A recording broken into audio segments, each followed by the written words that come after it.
ជំរាបសួរក៏ដូចជាសួស្តីបងប្អូនទាំងអស់គ្នាថ្ងៃនេះនាងខ្ញុំបានគ្រឿងក្នុងមាន់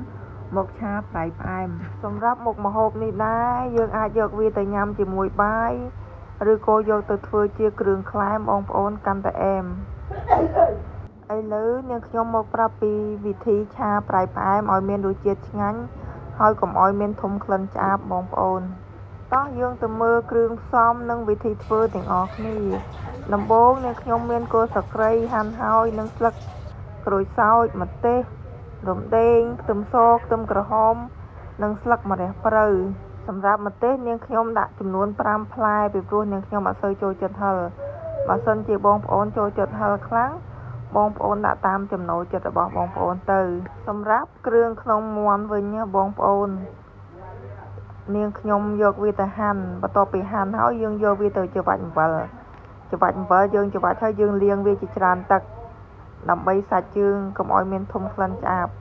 បើសិនជាយើងលាងឲ្យស្អាតសាច់យើងធុំក្លិនឆ្អាបហើយយើងយកទៅឆាទៅវាអាចនឹងឆ្អាបហើយរសជាតិក៏អត់សូវឆ្ងាញ់ដែរអញ្ចឹងយើងលាងឲ្យស្អាតបន្ទាប់ពីលាងទឹកស្អាតហើយនាងខ្ញុំចាប់ផ្ដើមយកវាទៅរំងាស់បងប្អូន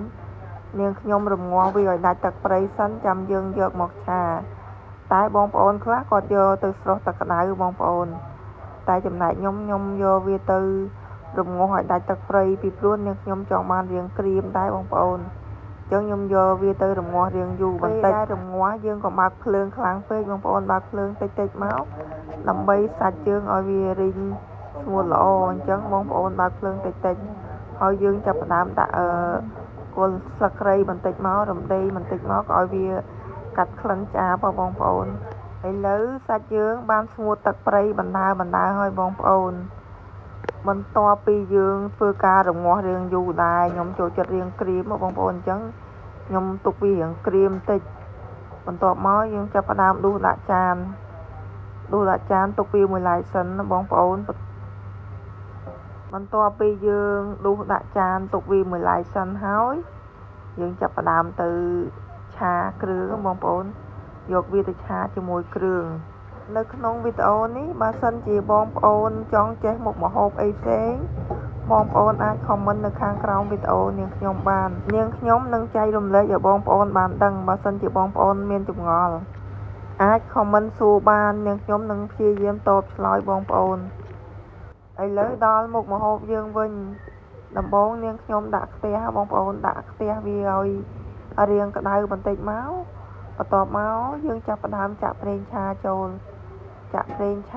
ឲ្យរាងយូរបន្តិចឲ្យក្តៅបងប្អូនរួចហើយសឹមយើងដាក់ខ្ទឹមបំពងដាក់ខ្ទឹមក្រហមរួចហើយកូរវាឲ្យឡើងក្រហមមកបងប្អូនយើងកូរវាឲ្យឡើងក្រហមឲ្យមានក្លិនឈ្ងុយមករួចហើយសឹមយើងដាក់ម្ទេសឆ្អើរចូលកូរឲ្យឡើងក្រហមដូចក្នុងរូបនឹងមកបងប្អូនបន្ទាប់មកយើងថែមស្ករក្រហមមកបងប្អូនដាក់ស្ករក្រហមនឹងដើម្បីឲ្យម្ទេសយើងពណ៌កាន់តែក្រហមពេលដែល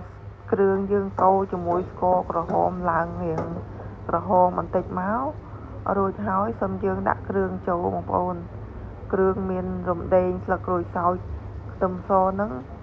យើងកូរវាឲ្យចូលជាតិគ្នាបន្តិចមកបងប្អូនកូរវាឲ្យចូលជាតិគ្នាបន្តិចមកដើម្បីឲ្យគ្រឿងយើងកាន់តែមានក្លិនឈ្ងុយបងប្អូន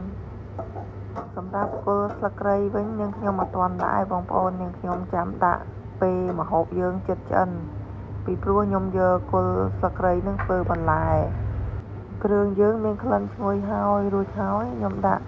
គ្រឿងក្នុងមាន់ចូលបន្ទាប់មកយើងឆាវាចូលឲ្យចូលជាតិគ្នាបងប្អូនឆាវាត្រឡប់ទៅត្រឡប់មកឲ្យចូលជាតិគ្នារួចហើយយើងរងាស់វាទុកមួយសន្ទុះសិនបងប្អូនចាំយើងថែមគ្រឿងឆាគ្រឿងនេះដែរបើសិនជាបងប្អូនមិនចង់ឲ្យក្រៀមខ្លាំងបងប្អូនមករងាស់បានតែប៉ុណ្្នឹងទៅបងប្អូនអាចដាក់គ្រឿងចូលបានតែចំណែកខ្ញុំចង់បានរាងក្រៀមជាងនេះរាងក្រៀមបន្តិចបានខ្ញុំដាក់គ្រឿងចូលតែបើសម្រាប់បងប្អូនមិនសូវចង់បានក្រៀមពេកបងប្អូនតាឆាតែប៉ុណ្្នឹងទៅបងប្អូនចាប់ដើមដាក់ស្ ស្កប៊ីចេងអំបិលទឹកត្រីរ៉ូឌីទៅតមកយើងដាក់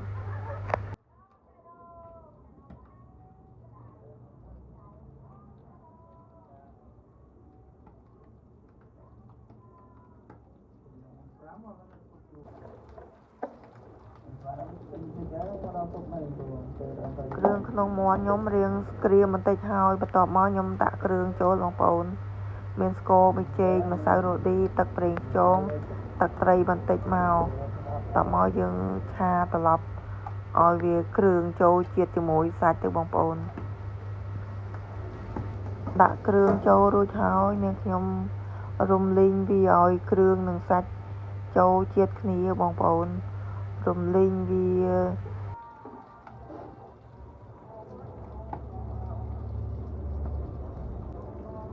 គ្រឿងក្នុងយើងរំលីងចូលជាតិជាមួយគ្រឿងអស់ហើយបន្ទាប់មកខ្ញុំចាក់គល់ស្លឹកគ្រៃដែលហាន់ហើយបងប្អូនគល់ស្លឹកគ្រៃដែលហាន់ហើយសម្រាប់គល់ស្លឹកគ្រៃនេះខ្ញុំហាន់ជាបន្ទះរាងវែងបងប្អូនយើងឆាវាឲ្យវាចូលសព្វគ្រឿងបងប្អូន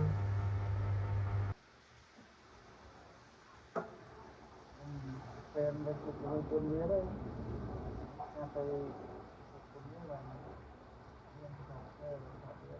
នៅទូបាត់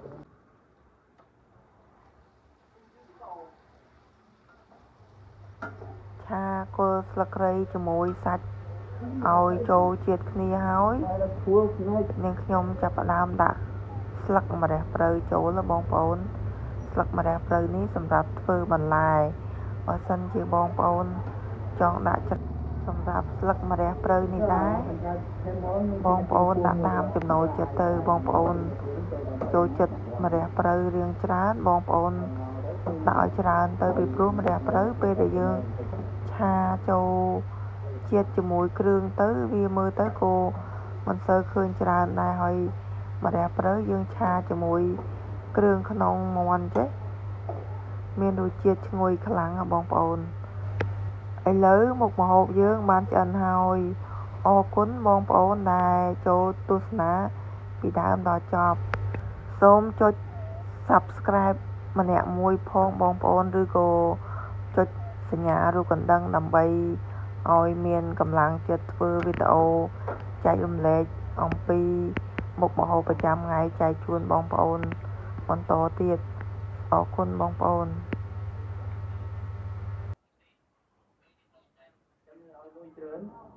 ចិនមកក្នុងវ៉ាលីច្រើន